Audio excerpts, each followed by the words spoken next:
going to be forward-facing sonar. The topic that has consumed America lately, dude. Yes, and has gone in the Bass Pro world as: are we going to ban it or are we going to allow it? So, if y'all got any questions or comments about the forward-facing sonar ups and downs and things like that, just post it in the comments and we'll get to them tonight. So I expect some sort of fist fight at some point. I expect some rowdiness. And for those of you who aren't familiar, just so if you're not familiar with how the technology works, I'm going to give you a quick rundown because I did some Googling. So basically, you think of your regular fishing sonar, right? That sends a signal, and when it returns off the bottom and comes back up, the transducer translates that and tells you what the signal bounced off of. I'm going to give this a super layman version. The way forward-facing sonar works is it's actually doing a different frequency, and it's doing it so fast that it's an almost real-time image, and it's going, as the name implies, forward. So what it does is it gives you a real-time view of what's going on in front of your boat. So basically, you can literally see your bait fall. You can see the fish swimming. You can see whatever's in the water actually moving, unlike traditional sonar, where it is a kind of a delayed view. It's a little bit, most people put their transducers in the back of their boat. So by the time you see the image, you've already gone over whatever it's displaying. So that's just to give you guys an understanding, just in case you don't understand or not familiar with the tech. Yeah. So one of the questions I was watching a lot of the bigger YouTubers doing all this and all the podcasts and video casts, whatever you want to call them, doing all this is when you're watching the elites or MLF, you're constantly watching the backside of a fisherman look down at a video screen. I think what they should do is they should get their sponsors tattooed on the back of their neck. So you can see them in the whole game. Yeah, you might as well just get them tattooed on the back of you, wear shorts and put them across the back of your shorts and everything. Yeah. But, back in the day when I was growing up and watching Bassmasters on television before ESPN came out and all that was, they had these camera boats and they would get in front of the fishermen and you would see this fisherman actually fishing and catching fish. But now all you see is, they're in the back of the boat looking at the backside of the fishermen. Don't ever see hardly no faces. Now, to be fair, one thing that I did hear brought up in a video I watched in a live stream is there was a little bit of staring at a screen back when down imaging and side scan came to be a thing, but there also wasn't live streaming at the time. So you weren't watching professional anglers watching the screen. They were only really cutting the video. So when you were watching it, it wasn't live. There was a boat following guys around, and when they caught a fish, they cut to the part where the guy hooked the fish. Yeah. And then he held it up for the camera boat, and then they cut to the next guy. So you didn't see a lot of it. But I will say, I don't watch a lot of professional bass fishing, but I will tell you, I caught a couple MLF events this year, or Bass Pro Tour, or whatever the name is now. And I'm sure I'm going to piss off everybody that I named this wrong, but I watched, it was one of I think it was a St. Lawrence event where it was like, dude, you literally the entire day, the guy is just like, I honestly, I can't, as a consumer of the media, I can't get excited about it. It just doesn't, like, to me, it's not entertaining. And the good point that Mr. Alex Rudd and some of the stuff that came up in a live stream last night that I watched is you got to think about the fact that bass is a business. That's right. So they need people to enjoy watching the elites. They need people to enjoy watching the opens. So if you're bored and you click off of that video and they're not getting their ratings, they're not going to get their sponsors. No. They're not going to be able to make their money. And you know, talking about sponsors, you know, all these guys are sponsored by Humminbird, Lowrance, Garmin. You know, you see 2 12-inches at the console. You know, you go up to the trolling motor and you see another three 12-inch screens up there. And I'm surprised. I'm surprised I haven't seen somebody with like a 32-inch flat screen up there at this point. Like, oh yeah, sir. You know, or insane. You know, it's crazy that, you know, they're driving this boat at 72 miles an hour across some water. Yep. These big lakes, got 2 big screens in front of you, and they're running strictly by, I call it dark out mode. Yep. You know, because they're running by the channel markers on the, you know, they're not looking over the steering column. Well, if you notice too, a lot of elites, like, and this isn't necessarily just forward-facing sonar, but if you notice, a lot of elites have deleted the windshield. Yeah. They don't have a windshield in their boat. It's graphs. Yeah. It's usually 3 graphs replacing the windshield in their console. That's right. And they're not like, we're not talking 5-inch monitors. You're talking 17-inch monitors. Like, these things are like computer monitors in front of them. Like, yeah, it's almost like a sim rad for a deep sea vessel. So I'm curious though, like, what is your opinion on, should they ban it in tournament fishing? Because honestly, does it give an edge to the angler? Sure, it does. It if you know how to properly work it. Right. And somebody Bear Fishing just said it it said John B released a video, and you can actually see the jerk bait, see the fish come up and get the bait. Yeah. I fished with it on my uncle's boat before, this past year, up on Clark's Hill. Yep. And we were marking fish, and you could actually see the fish, the school of fish. We're dropping drop shots down to them, and you were just looking at them, and you could see the fish where the bait was swiggling at. You could see the fish come up and nudge the bait and go back down. Well, Gambler makes a what do they call it? Hover rig bait. So they're starting to make, the bait manufacturers are starting to make plastics that react to the sonar better, so you can see them better. Like, it's already influenced the bait industry, where they're making jerk baits, they're making certain types of suspending baits from a different polymer of plastic that reacts to the ping, so that it actually glows brighter on. Right. Yeah. So, and the thing that the advantage, and here's my opinion of it, from the level of me being just a low-end kayak angler. I'm in a local grassroots kayak trail. I fish against guys with live scope. The top 5 guys in my tournament trail have live scope. I've beaten the top 5 guys in my tournament trail on their home lakes, on a lake I've never fished before, while they're using live scope. So does it make you an elite, unbeatable fisherman because you have that technology in your boat?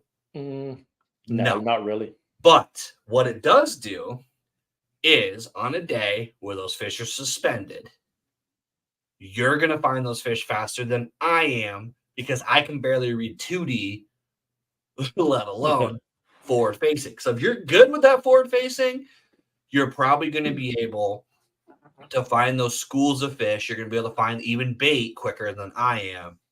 So in my opinion, and the reason why I wanted to put my opinion out is, personally, if you have a personal boat that you're fun fishing in, buy what you can afford and use what you can afford. Right. I could care less whether you use it or not. I don't think there's a moral reason not to use it. I don't think there's an ethical reason not to use it, because they said the same thing about side scan. They said the same thing about down imaging. Yep. At the end of the day, we're tinkerers by nature. If you're a fisherman, you've made a rig that makes absolutely no sense to any other person, and you've tried it because you want to do something that's a little bit different than somebody else. We're always trying to find that next evolution.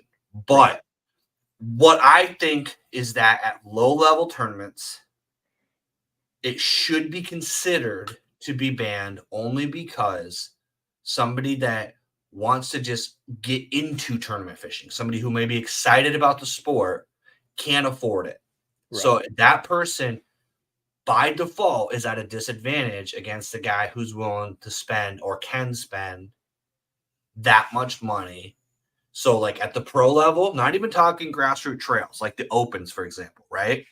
They basically made it so you have to win the entire season in the opens to qualify for the elites. Yep. Right?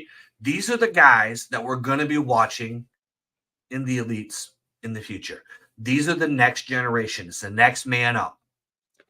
As a fun fisherman and YouTube content creator, the one thing that the professionals benefit me of is Berkeley or Pure Fishing and Guggen and Strike King. Guess what? They're spending R&D dollars because they make enough money because pro fishing exists so that they can make baits that I'm going to eventually use.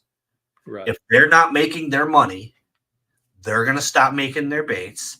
I'm going to stop getting, inexpensive baits. It'll be harder to get new innovation.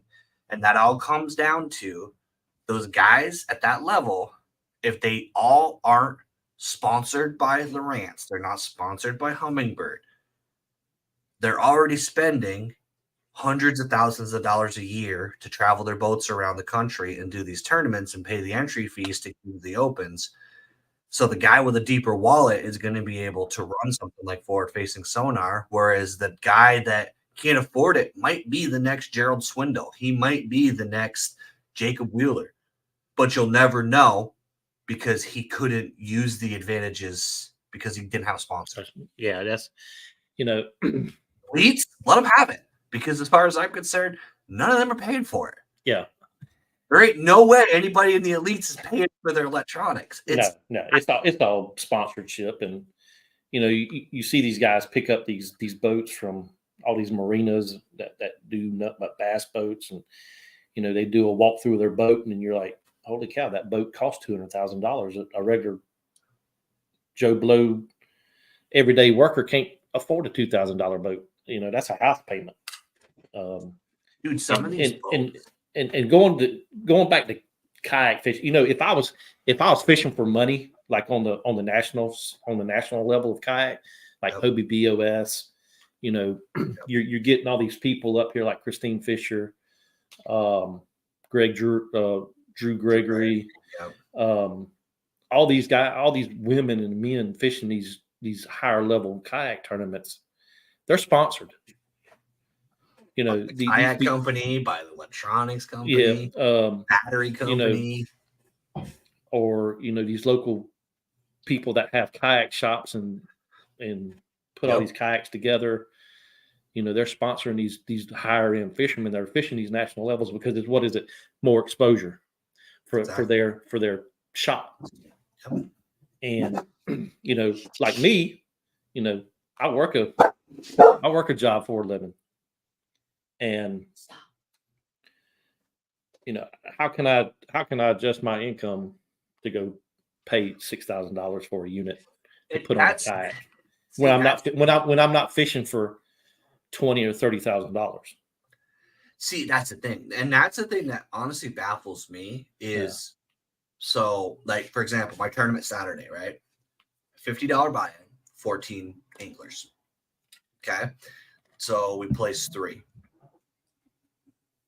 $500, $400 for first place. Like it's 2 hours away. I'm spending $50 in gas to get there, right? $50 to enter the tournament, right?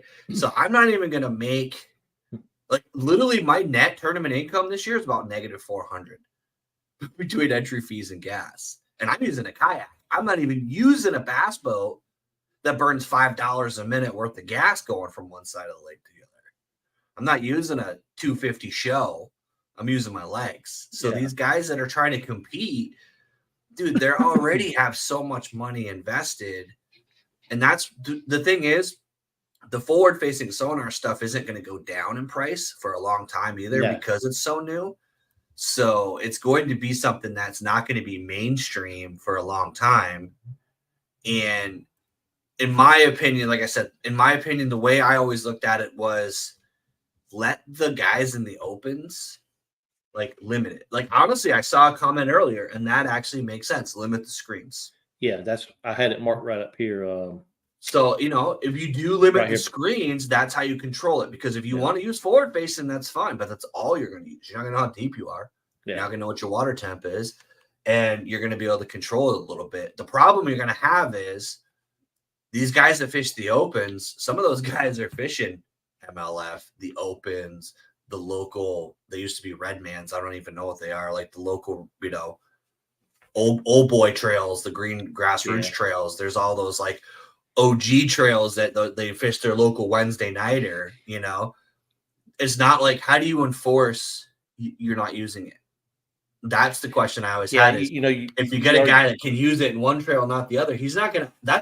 Those are precision mounted units. You can't just take it off your boat. No, you could take the screen off your boat. Yeah. But that's about it. You can't take that transducer off your boat because they require like precision calibration, and especially some of these guys have them on like special arms and stuff like that. So it's like limiting the screen. Okay, that makes sense. Make them take off. They can only have one screen. They still technically could have the live scope hooked to that screen, but So somebody says, Romance Got Myth. They said they feel it's a true win. That it's a true win using technology. I think it's going to ruin fishing and should only be in the hands of. I don't know what DEC means for them. So that is DEC is an acronym for basically conservation. So like your Fish and Wildlife Department. Gotcha. Okay. Basically. So it's they're probably from the Northeast because that's what we call it up here. The DEC. It's Department of Environmental Conservation. It's basically they handle like hunting and fishing. Gotcha. Okay. Yeah, we just call them game wardens down here. It's it's just another term. So the thing what I would like to see, because I'm ignorant to, I honestly up until last year fished with the Garmin Striker 4. Like that's my technology, my guy.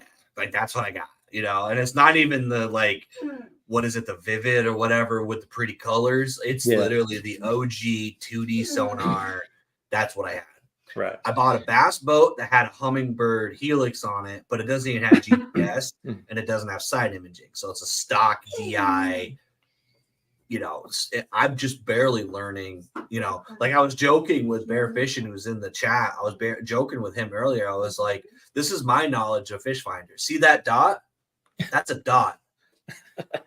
I don't know what the fuck it is. Yeah, that's like I've got a guy that fishes in the club with us. I was trying to kind of teach him about how to read side imaging versus down imaging versus traditional sonar, 2D versus down imaging and side imaging. He was like, "Man, this is confusing." Dude, if I see a dot, I think it's a fish, but what kind of fish is it? Well, you have the thing is, dude, I grew up it has to be an arch because that's what 2D was. There was no dot. It needed to be an arch. That's right. And an arch meant fish. So and the bigger the arch, the bigger the fish.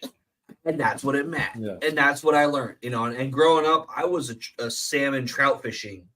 That's what my dad did. We trolled for salmon and trout in deep water. So we're looking for big balls of color for bait with a hole in the middle, which meant that fish were in it eating the bait. And you looked for arches. When you get into down imaging, to be honest, when I watch guys like Tactical Basset and they're like, yeah, see there's a bass on the side imaging. I'm like, what? Like I have an idea and I can kind of tell what a bass looks like on down imaging. But the point I'm trying to make is like, I'm ignorant and I work in tech support.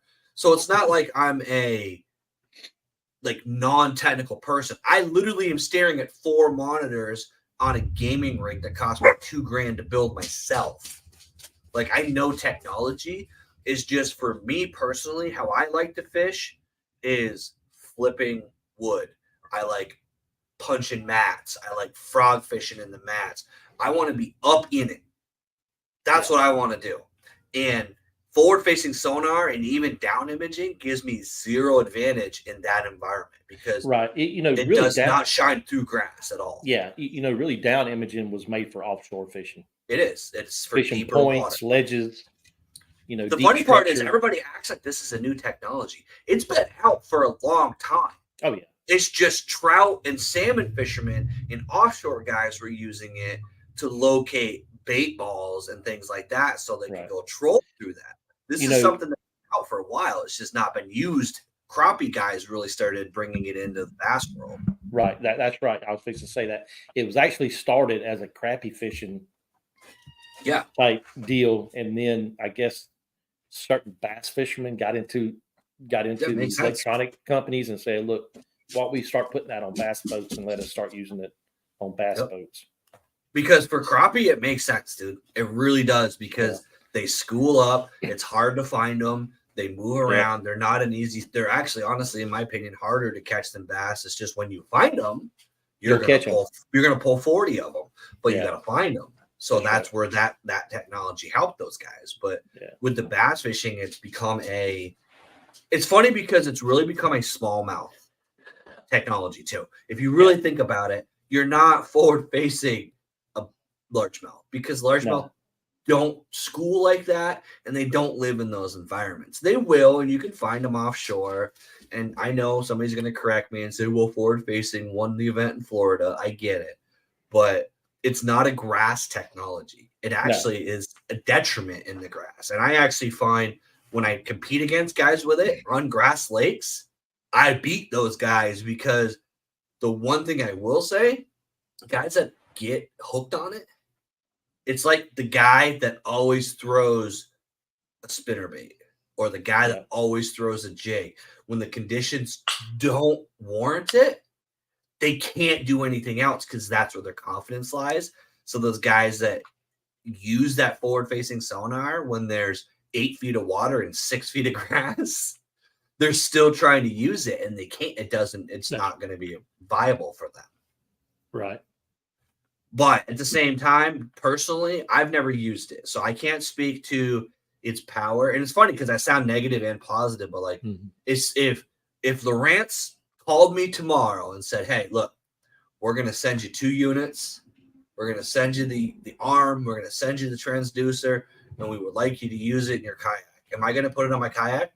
Yeah, I am. But that's because it's not banned. If my tournament organization came down and said, look, we're not going to allow it, I'd be like, no problem. Yeah. I'm kind of on both ends of it because I think that I know we've had people, just to put it in perspective, we had people quit my trail this year because guys were using forward-facing sonar. And they feel like they couldn't beat them. Oh, wow. So they quit the trail because they felt like they were outmatched. Yeah. Because of that. It's just like when Kayak World went to, okay, you can have motors on your kayak. Is it a kayak then, or is it a boat? But that's a whole nother topic for a whole nother night. It's kind of the same idea though, because if you think about it though, there's a lot of trails. Like Hobie's the only one that I know of that doesn't allow it. And they allow you to use it during free fishing. That you just can't use it when you're fishing tournament. Right. So but my trail in Massachusetts, there's guys at XI3s on the kayaks. Yeah. They got spot lock on their kayak. Oh, there's a lot of guys that I fish with a motor.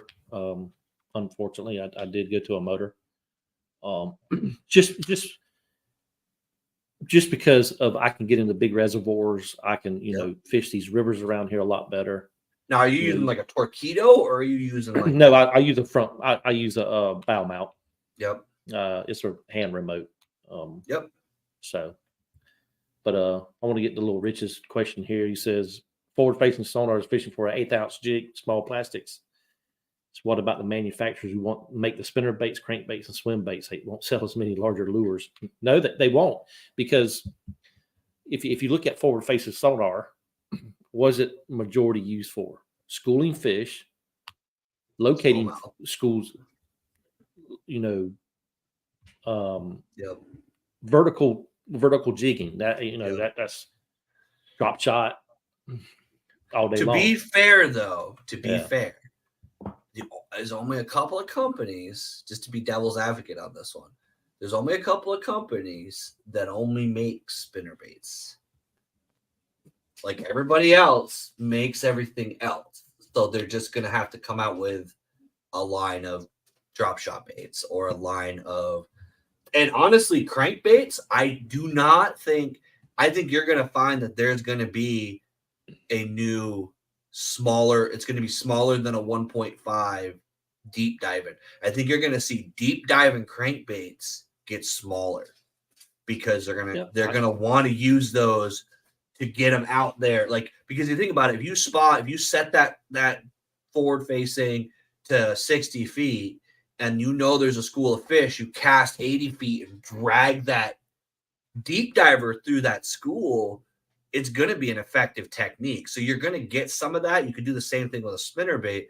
You may see the micro spinner baits. You might see the beetle spin make a comeback, something like that, where you're starting to get those kind of like smaller size baits. But I don't think, honestly, that's the thing. That's actually one of the conversations I had. I was in the chat with Alex's podcast last night, and I was saying, you got to remember that Lowrance isn't just Lowrance.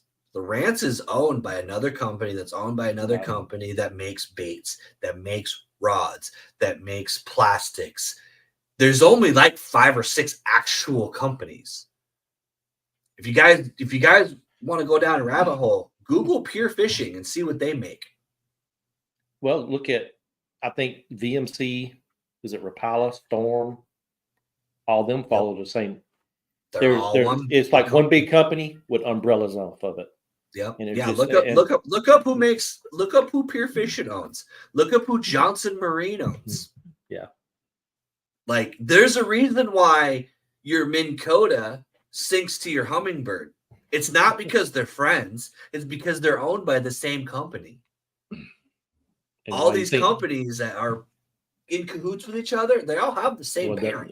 Lowrance Ghost, isn't the Ghost trolling motor made by Lowrance now? So, dude, I'm not gonna lie, that's another one. If they want to send Lowrance, if you want to send me a Ghost, I'm looking to upgrade my trolling motor. That thing is freaking cool.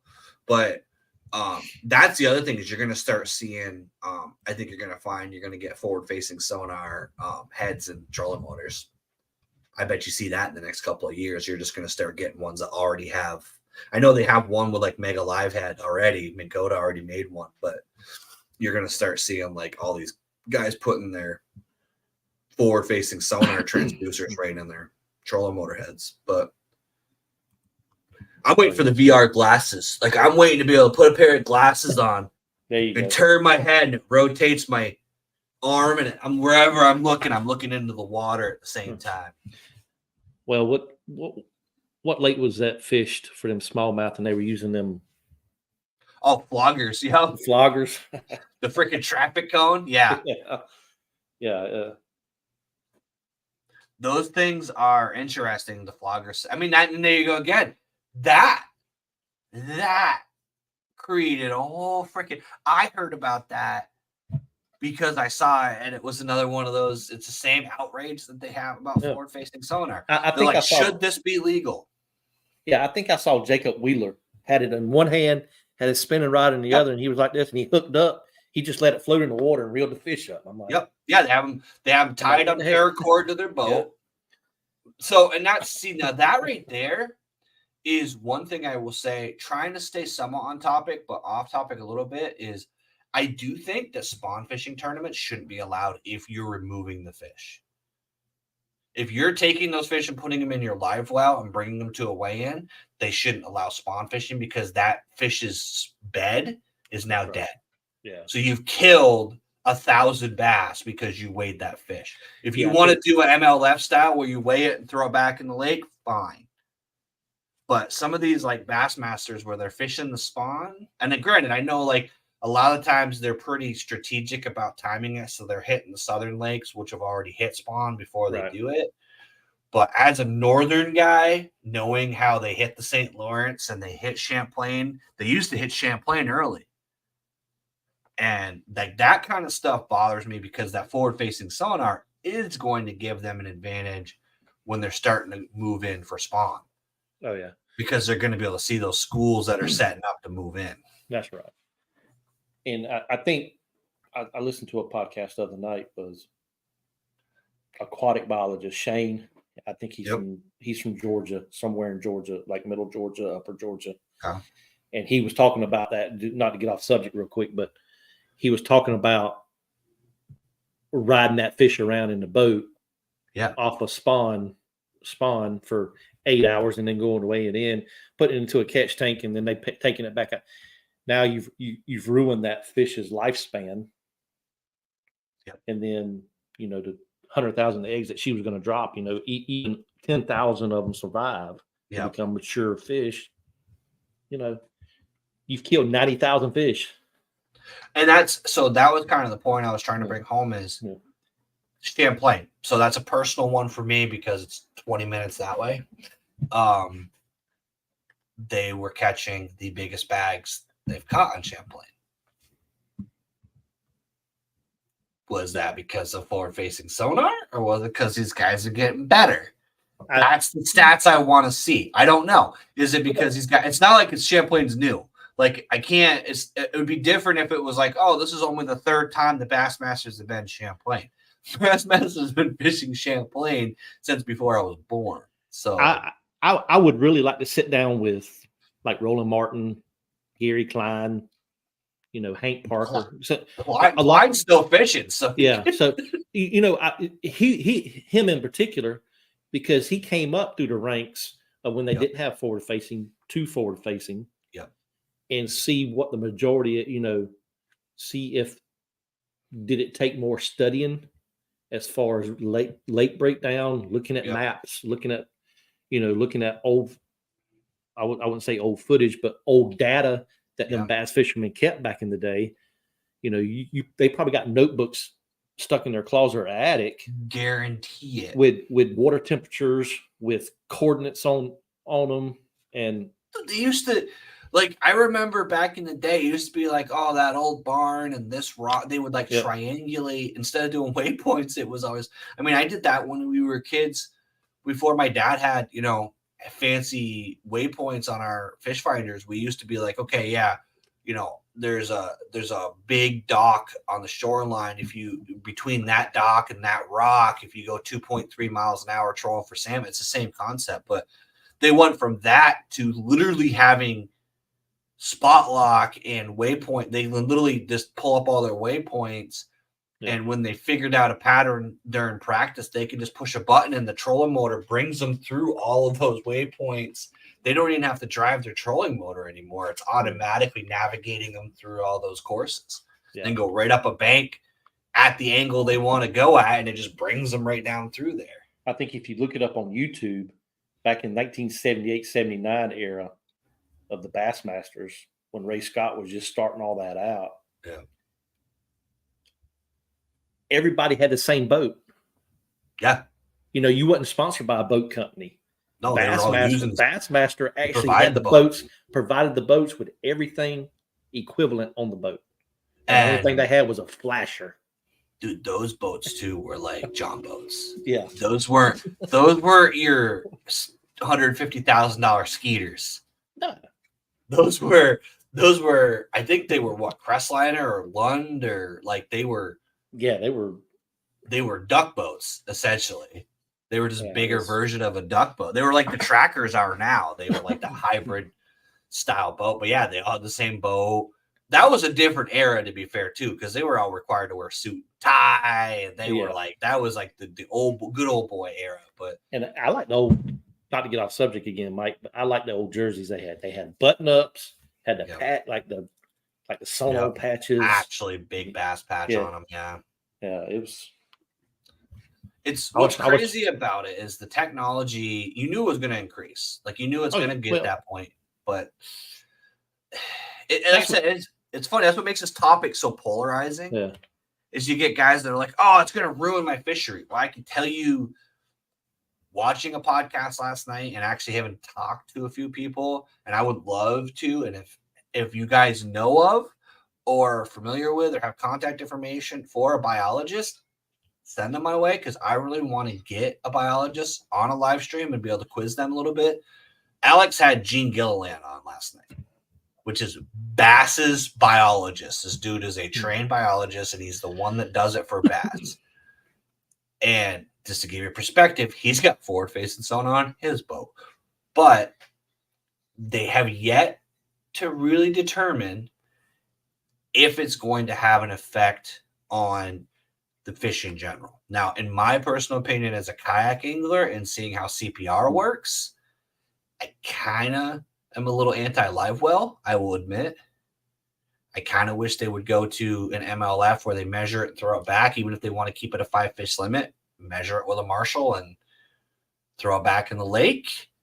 And then that's going to help with the fish mortality concerns that a lot of people are like, the one that bugs me the most, and this is the conversation that I've heard a lot and I've seen in a lot of comments, and I'm going to say right now, and I'm going to take a personal stance, and do not take a shot at Daniel, take a shot at me because I'm the one that's saying it. It's not like it's not like spotlighting deer. It's not the same thing. No. People are like, oh, using forward facing is like spotlighting a deer. No, because a deer is literally paralyzed. When you shoot them in the eyes, their brain shuts down, they cannot move, and they get completely locked in place. Yeah. The fish can run from that sonar. And I can tell you right now, people don't believe it, and I still have yet to get people to really agree with me. But I can tell you, I've been fishing in my kayak and turned off my fish finder and started catching fish and turned it on and stopped catching fish. They can hear it. They can feel it on their lateral line. They can feel that ping. They can run from it. They have the ability to get away from forward-facing sonar, and they're already starting to learn it because I've talked to people that have it that say they have to point it and point it and point it because if they keep that head pointed on those fish, they'll scatter. Yeah. So it's not like spotting deer. Like I hate that they make that comparison because first of all, when you catch a fish with forward-facing sonar, you have the ability to put that fish back. When you spotlight a deer, you're not spotlighting a deer for fun. No. You're poaching that animal and killing that animal.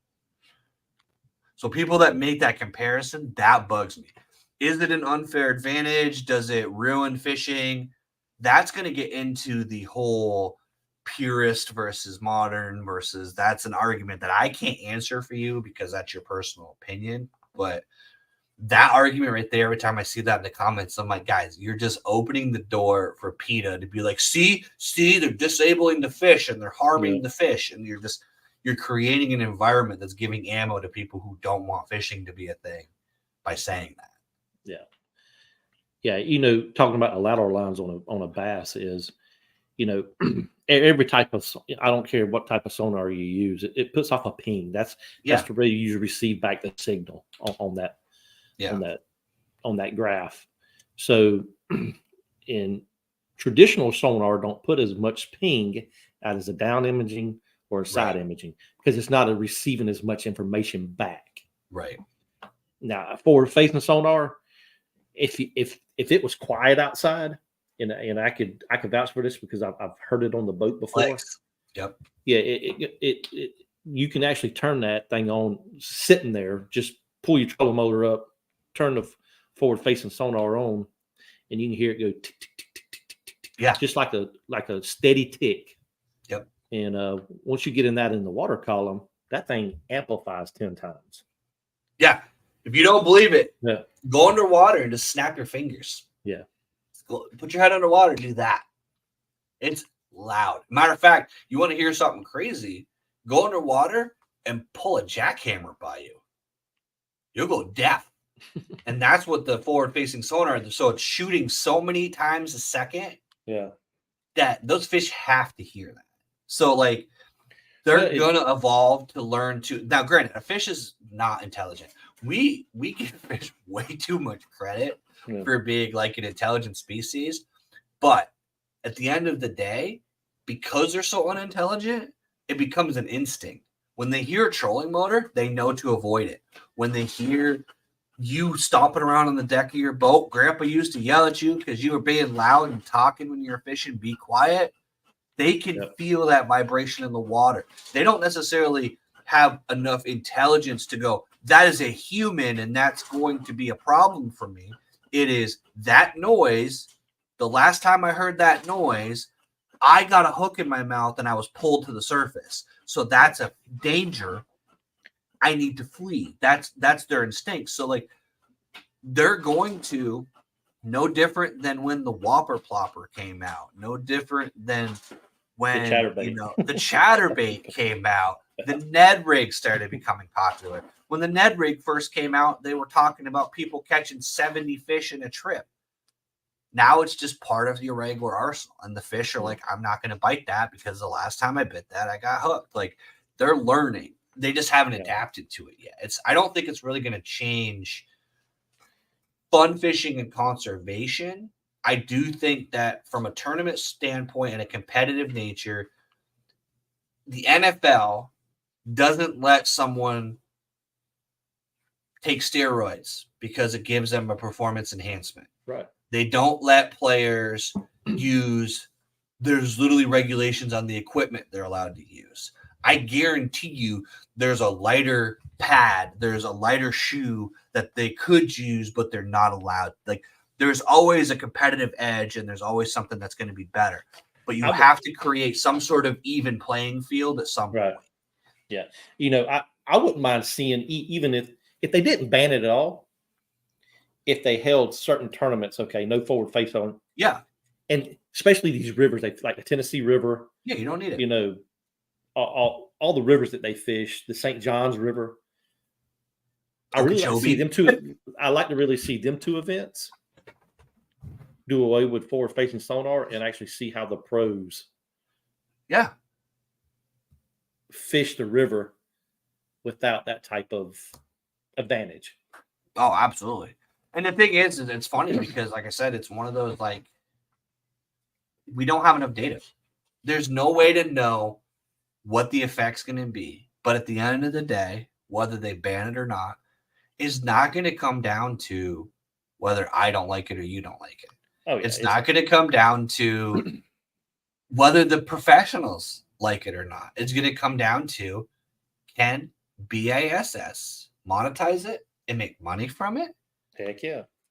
Or are they going to lose enough viewership that they're going to lose enough ratings that they're going to have to ban it because they need to continue to keep their ratings up? Because let's be honest, bass fishing and golf, there's a few sports out there that they're not getting NFL numbers. No. They're not even getting NASCAR numbers. They're getting limited viewership. And not to toot my own horn, but honestly, the advertising dollars are coming this way. They're coming towards YouTube. They're coming towards content creators. They're not going into live shows. So, you know, if honestly what's going to happen, and I honestly don't think they're going to ban it, and this is why. Because they're going to go, we're considering banning it, right? And Minn Kota and Lowrance are going to call Garmin. They're going to call Bass, and they're going to say, hey, here's 200 grand. Don't ban it. That's right. Or here's 250 grand. Don't ban it. They're not going to, because they're making too much money on it too. So they're going to go, hey, look, you know what? That St. Lawrence event, how about you make it the Lowrance Open? Mm-hmm. We'll give you $1 million. It's a business, guys. It's gonna be something that, but like I said, I'm playing devil's advocate. Do I think that it should be in the opens? No. Let the elites have it. Brand the crap out of it through the elites. Let the opens limit the screens. I love that idea because if you limit the screens and that guy doesn't have to unmount his transducer, he's gonna have to make a decision. At that point, he's gonna, even if you don't ban forward-facing sonar per se, he's going to make that decision. Do I want to see water temp and what the bottom contour is, or do I want to see what's in front of me? Make him do that, because the ridiculousness of the screens, I will say, looks crazy. Like, it is insane watching these guys with 4 17-inch monitors on their on their deck and then 2 at the console. Like, yeah, it's, you know, and even in the kayak world, you know, you know, if you look at some of these guys that fish these national trails, and I like Gene, the Fluke Master. He's a Georgia guy. I like watching his content. He's a good fisherman. I've learned a lot from Fluke Master. And he runs forward facing sonar and 2 screen. Well, he's got yeah. like a setup, dude. Him. Yeah. I mean, I talk to Bailey Eichbrett all the time, and he's got Mega Live, and he's got 2 like his whole left side of his kayak monitors. Yeah. I don't even think he could boat a fish on the left side of his kayak because there's so much, Does it give the real question is, does it give advantage to someone that's using it versus not someone using it? I figured I've watched a lot of videos on it. I've done a lot of reading on it. Can a person without it go out here and win tournaments? Certainly. Yep. If you do your study, if you do your map studies, if you do your pre-fishing, if you know what your baits you're going to throw on that certain body of water, you can win it if you find fish. So here's something that I've thought of, and it's something that has affected my thinking. So one thing I will say, I said earlier, I'm a beat the bank kind of guy. I have a tournament Saturday, right? Middle of the lake, 40 feet of water. Edges of the lake, 12 feet of water. I cross out the middle of the lake. Don't give a shit about any of that portion, right? I fish with 3 or 4 guys before facing sonar. You know what I know? I know 3 or 4 guys are not going to be on my docks. They're not going to be in my lily pad fields. They're not going to be going up that creek channel because they're using their forward-facing sonar and they're going out deep. So one thing it does do is it splits the field. You get your John Coxes, they're going to go up into the slop and they're going to do their thing, and you're not going to get everybody running that bank now, because half of the field that has the forward-facing sonar is going to go out deep and use it. And the guys that fish shallow, in my opinion, I see even here in Vermont, in a lot of the places that I fish, there's less guys on the bank. I do see a lot of guys standing out in the middle of the lake, video game fishing, that probably would have been right next to me in that slot, because partly, and I'll admit to laziness, I fish the shoreline because I can identify that lay down. I can identify the overhang. I can identify the riprap coming down the bank, the bluff wall. It's easy for me to go, that structure, I'm going to cast to that because of XYZ condition. When I'm in the middle of a lake, if I get into a tournament where I can't catch them on the shore, I'm screwed. I am running around like a chicken with my head cut off, throwing deep divers, throwing liplesses, and I don't drop shot for the life of me because I'm not patient enough. So, like, I have a disadvantage in those types of tournaments. So if it's a body of water that's all deep, forward-facing sonar is going to kick my ass every time. But if it's a body of water that has a diverse set of environment, you're going to get that splits. And honestly, back in the day, there used to be the flippers. And then there was the guys who won out deep and deep cranked, because back then we didn't have a lot of the techniques that are commonplace now. But you had the guys that went out deep and they did deep cranking and deep swim baiting, and they used spinner baits and they were casting them out and letting them sink. There was the deep guys and there was the flipper puncher guys. There was 2 different schools of thought. Now you got a lot more diversity. You have to be more well-rounded to be an elite at this point. If you're going to be at the professional level, you got to be able to do just about every technique, and you got to be able to keep up with the latest trends. But in my personal opinion, I think that there is definitely a distinct advantage in distinct situations that guy with that $3,000 transducer is going to beat the guy with a Humminbird DI with down imaging only. Right. So Off the Hook Outdoors said some couple things here. He's talking about musky fishing. I've never musky fished, but that's a bucket list of mine. He says not fishing dead water. That's exactly right. That's what a lot of the forward-facing guys do on the elites and the Bassmasters and MLF, is they're running this water. If they throw that forward-facing down and scan, in an area, well, the fish have moved, I need to pick up and go. And that's because they're fishing for top dollar and top spots. And Yep. you know, when you're fishing for $100,000, you got to do that. I heard a lot of muskie trails are actually banning forward-facing sonar, which is funny. But dude, muskie is, and that's the thing too, is that's the other thing that's funny is like with muskie are aggressive. So if you find them, you can usually get them. But and that's the thing. I will never be up here. My whole premise of my channel is not to tell you what to think. That's not. I started my channel. I was saying to Daniel before we even started the show. I have almost every brand of rod and reel in my kayak right now. I'm a Daiwa guy. I'm a Lowrance guy. I'm a whatever is on sale at Dick's Sporting Goods guy. Yeah. I'm a whatever I can get 50% off on a bargain bin guy. One of my favorite baits that I literally live or die by was a bait I found in a clearance bin and then ended up buying because I had so much success with it. But the fact is, because I do work a 40-hour-a-week job, because I have a career and a family to support, I can't afford a $3,000 transducer and a $2,000 head unit, plus the 40 amp hour, like at least lithium battery to support it all, plus the other, stuff for my GoPros and stuff like that. Like I would need a whole nother battery to run all that stuff just so that I could see fish that are suspended. Like it's what you want to do, but I do think that there is guys that once they learn it, they're going to, it's like anything else. It's like the guy who is a jig fisherman.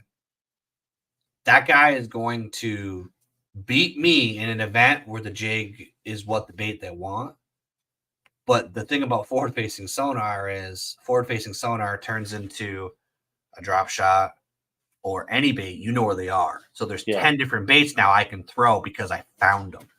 Right. And the dead water thing is a very good point. Like, that's why I don't like offshore fishing. Have I caught fish offshore? Do I do it? Yeah, I'm a tournament angler. If I have to, if I fish all the docks and then I'm like, I got no choice, I'm going to go do it.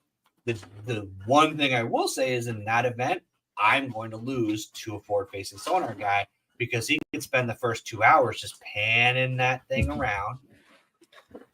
And he's got a good idea where those fish are and he can follow them. Because that, with it being live, you can see, oh, they went over here.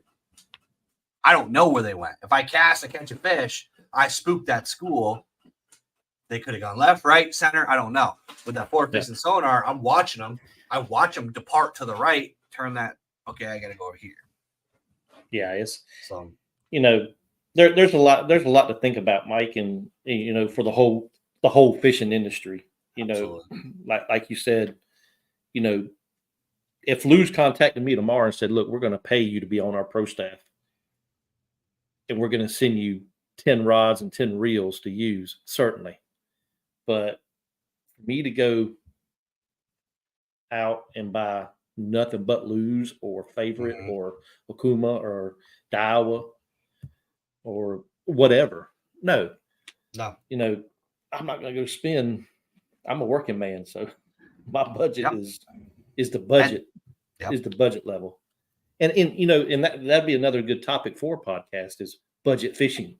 Yep. Absolutely. For people who are just now starting out, or I would call them the avid fisher. Absolutely. That can't afford to go to Bass Pro and spend $350 on a rod and reel. I'll tell you guys right now, the reason I started my channel is because I got into bass fishing. Like I said, I grew up trout salmon fishing. I did trolling. I did the whole offshore trolling for big fish thing. Got into bass fishing because of a camping trip. Whole long story. Moral of the story is I started doing research. Went to YouTube. That's what you do. You're going to learn a fishing technique, go to YouTube. That's where you learn it. Yeah. I discovered tactical bassing. Tactical bassing is like, oh, you got to throw a 16-inch bullworm. let me tell you, if I throw a fucking 16-inch bowworm, every bass in my lake is going to the other side of the lake because that is not a bait that's going to work. And I'll never forget it. I was watching one of their spring buyer series things, right?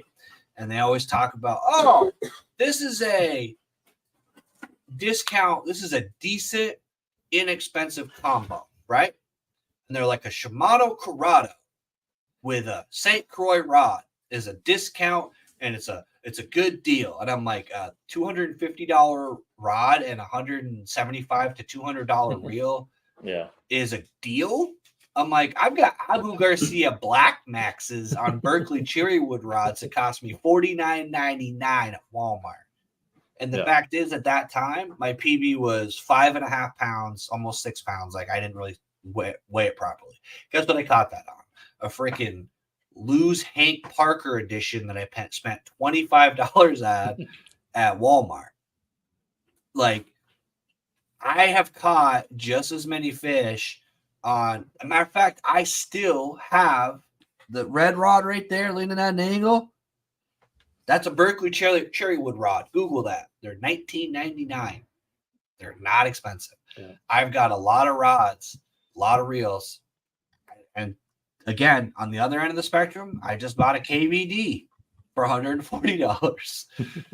I buy them all because I like just variety. I like just testing stuff out. But you do not have to buy $500 combos, and you do not have to buy Yamamoto Senkos to catch fish. Yeah. You can catch a bass on a GX2 ugly stick for $30 and a night crawler that you picked out of your backyard, and you can catch a 5-pounder on that just as easily as you can catch one on a Daiwa Tatula.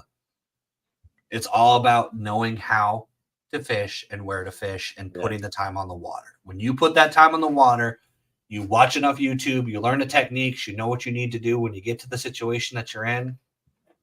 So yeah, dude, I think that would be an excellent topic is, talking about, because that's my whole channel, man, is just doing it on a budget. Yeah. And one more question here from on the hook. He's talking about boat position. Yeah. Fishing big lakes and getting on a school of fish and knowing how to position the boat to keep them fish from running off or whatever, swimming off, whatever you want to call it, or avoiding you.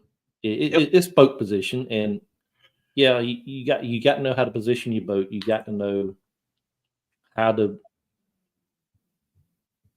forward face fish, with sonar. So yeah, no, I agree. It's so for me, that was the hardest thing to learn so I suck at casting to my right. Yeah. Can't do it. I'm right-handed, but I fish with I reel my left hand, and I have a hard time casting to my right because I know that I position myself at a 45-degree angle so that I can make that cast that goes to my right. Yeah. And that's the kind of stuff that, like, I could see where forward-facing sonar would help you to know that there's a school of fish over there. So then you need to turn your boat so that you can get to that angle so that you know where the fish are. Whereas, to be honest, when you're offshore fishing, a lot of times you're just blind fan casting until you find a bite. Till you find a bite, yeah. Unless you're forward, you got forward facing sonar. Unless you got forward facing sonar. You pinpointed that fish or that school of fish. Yeah. If you don't know, I mean, that's what I do when I'm off deep, dude. I go left, center, right, move up, left, center, right. And then unfortunately, I always forget which one I went when I caught the fish because I get so excited. So then I don't know which direction they came from anyway. Yeah. So then I got to find them again. So, but yeah, that's my take on forward-facing sonar, Mike. And I know everybody has their own opinion, like anything in the world. But blow up the comments, guys. Give us your opinions. Tell us what you think. And like I said, here's the thing that, in my personal opinion, is that it is a tool. But when you're talking about $1 million prize, when you're talking about getting into a life-changing group like the elites, because for some of these guys that come up through the opens, they've mortgaged their house, they've they live on the road. They've sold their soul to the fishing gods for the prayer of getting into a tournament. Maybe they shouldn't have another obstacle thrown in their way, because maybe that is the best. Maybe the next KVD won't be the next KVD because he can't afford a $3,000 transducer because his truck needs a new engine so that he can get to the next event. And once they get to the elite level and they're getting that stuff for free, who cares? Don't care, because they're all going to have it. And to be honest, they all have it. And if they don't have it, it's because they don't want it. Yeah. That's my opinion. If it's a tournament level, then if it's something that you're going to get into a high-end tournament level, like entry level, limit the screens. And if it's at the elite level, let them have them. Yep. So there you have it, folks.